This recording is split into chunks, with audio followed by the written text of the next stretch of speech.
Shatner was, I don't want to get in trouble with him if he sees this on the,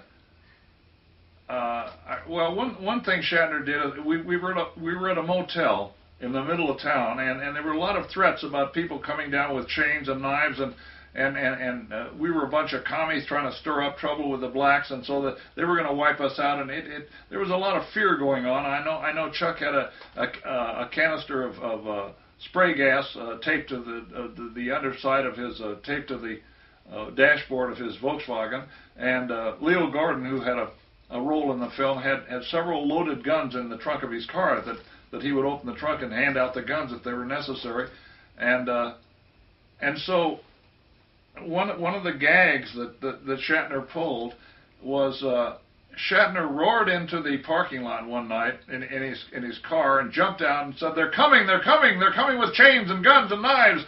And I was so scared that I remember that I just kept turning in circles. I started heading toward the motel, and then I would turn toward the thing, and I would go. And Shatner was so amused by my discomfort that he burst into laughter, and that's when we realized that the whole thing was a gag. And they had us spotted in this motel out in the country, and I had a bathroom with a little window that looked out onto the cornfields, and I had my escape plan: dive out the window, roll, and run into the corn and hide in the cornfields where they might rape and pillage everybody else, including Bill Nolan, but I would have been safe with the corn husks. I had blown up the Negro church with George, and he was really unhappy with me, and so he had to make a telephone call to try to calm things down. So he was at the telephone, and the script called for me to come into the scene, to come into the shot, and say, "What are we going to do now? What are we going to do now?" And he says, "Shut up!"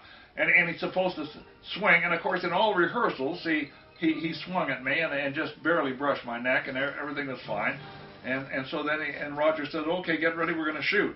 And so we shot the scene, and he's at the telephone, and he says, he's talking to the telephone, and I come into the shot, and I say, "What are we going to do? What are we going to do?" And he says, "Shut up!" And he swings and whacks me so hard that he knocks me completely out of frame. You see my head go completely out of the frame. I was supposed to stay in the frame, but he hit me so hard that I went completely out of the frame, and then we finished the shot, and I didn't say anything, and I was kind of glaring at him, and he said, "Well, I was just trying to make it real, Bill.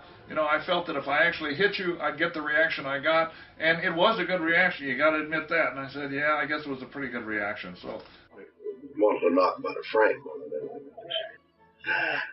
No, I don't remember the scene, but these were all writers who were helping their friend Charles get his first.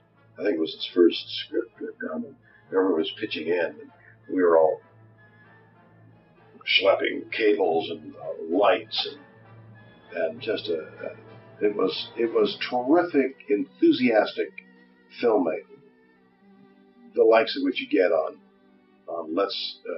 Andy Hardy saying, "Let's make a movie."